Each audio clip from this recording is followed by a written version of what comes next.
12वीचा निकाल झाला आहे आणि 12वीच्या निकालामध्ये अनेक विद्यार्थ्यांनी मोठ्या प्रमाणात मार्क मिळवलेले आहेत आणि त्यांच्या पालकांना काय वाटतं हे आपण जाणून घेणार आहोत. आपण सध्या आहोत रुईया कॉलेजमध्ये आहोत आणि त्यांच्या पालकांशी आपण संवाद साधणार आहोत. त्यांना या ठिकाणी काय वाटतं आपण त्यांच्याकडून जाणून घेणार आहोत. काय सांगाल, निकाल पाहिल्यानंतर आपली पहिली प्रतिक्रिया? खूप आनंद झाला. अवनीनी मेहनत घेतलेली तर त्याप्रमाणे मार्क आले. आणि दुसरं म्हणजे तिची आई स्वतः संस्कृतमध्ये असल्यामुळे तिला 100 संस्कृतमध्ये आले म्हटल्यानंतर मला प्रचंड आनंद झाला त्याच्यामुळे. म्हणजे आईचं पाठबळ पूर्ण मिळालेलं आहे. हो, हो, हो. हा म्हणजे पाठबळ म्हणजे कधी अभ्यास असा घेतलेला नाहीये मी तिचा, ते पण सांगते. पण तिने स्वतः अभ्यास केला. कॉलेजचा खूप म्हणजे कुठलाही क्लास लावलेला नव्हता. त्यामुळे कॉलेजमध्ये जे शिक्षकांनी शिकवलं त्याच्यावरच तिने अभ्यास केला आणि त्याच्यावर छान मार्क मिळवले. आम्ही खूप खुश आहोत. खरं तर दरवर्षीप्रमाणे यंदाही मुलींनी बाजी मारली. काय सांगाल? मुली कायमच बाजी मारतात. प्रश्नच नाहीये. म्हणजे मी लहान असल्यापासून मुलीच बाजी मारतात. तेव्हा अभ्यासाला बसायची तुमची मुलगी तेव्हा काय सांगाल आणि आता निकाल लागेल?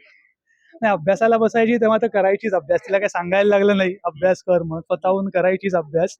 त्यामुळे ते तिने प्रयत्न केले, त्याचंच ते फळ तिला आता मिळतंय आणि असंच तिने अजून प्रयत्न करावेत, अजून मोठं व्हावं.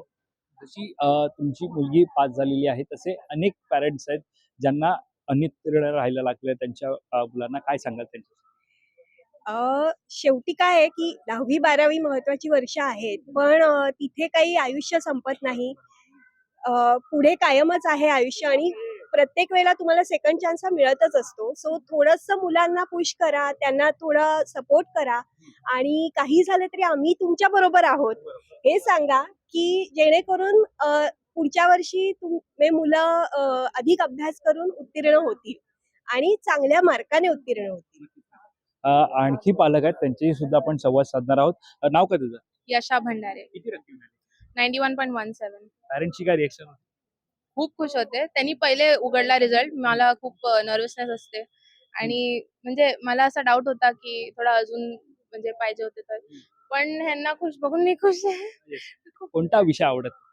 मला सायकॉलॉजी आणि इंग्लिश आवडतं. आणि कोणत्या विषयामध्ये सगळ्यात जास्त गुण मिळाले? फ्रेंच 99. कुठेतरी अभ्यास गणित बदललं का? जे आवडीचे विषय होते त्याच्यामध्ये आणि दुसरा विषय होता फ्रेंच त्याच्यामध्ये टॉप केलं?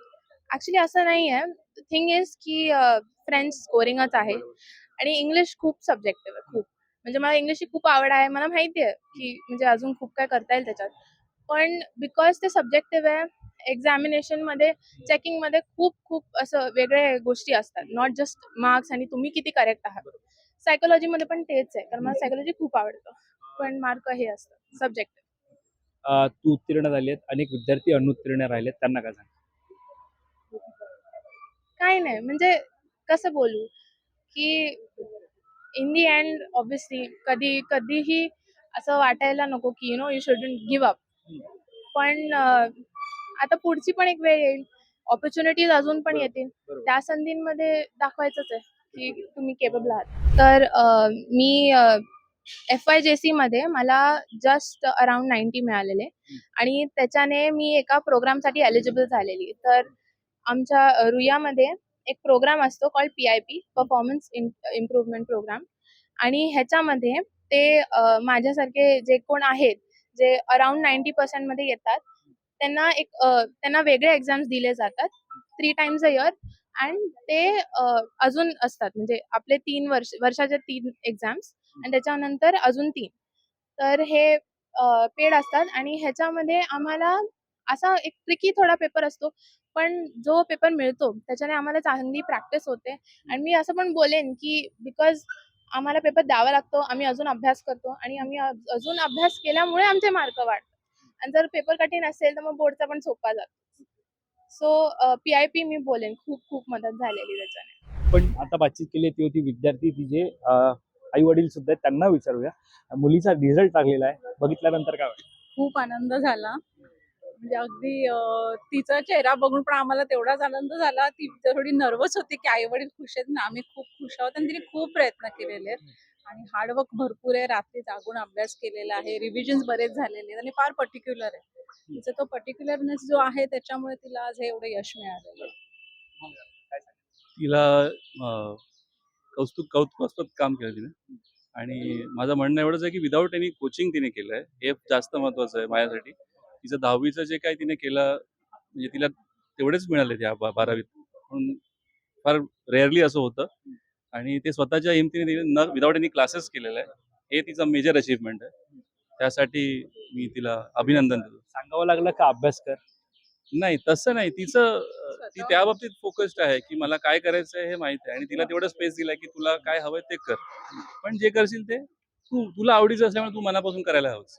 तर ते तिने फॉलो केलेलं आहे आणि तिचा फोकस आहे. वर्षभराची मेहनत आणि आता लागलेला रिझल्ट पॅरेंट्स म्हणून काय वाटतं काय? अपेक्षेपेक्षा जास्त माझ्या. हम्म. तिच्या अपेक्षेपेक्षा थोडं कमी. पण माझ्या अपेक्षेपेक्षा जास्त. अं, we are proud of her. We are very proud of her. तर आपण पाहतोय की पालक सुद्धा आनंदी आहेत, कारण का जो निकाल लागलेला आहे तो निश्चितच मोठ्या प्रमाणात लागलेला निकाल आहे आणि पालकांच्या चेहऱ्यावरती सुद्धा आनंद अशाच प्रकारचा आपल्याला पाहायला मिळत आहे. त्यामुळे या सगळ्यावरती आपल्याला लक्ष असणार या संदर्भातली अधिकची माहिती जाणून घेण्यासाठी तुम्ही माय महानगर लाईव्हला सबस्क्राईब करायला विसरू नका. कॅमेरा पर्सन अजय सह मी वैभव पाटील, मुंबई.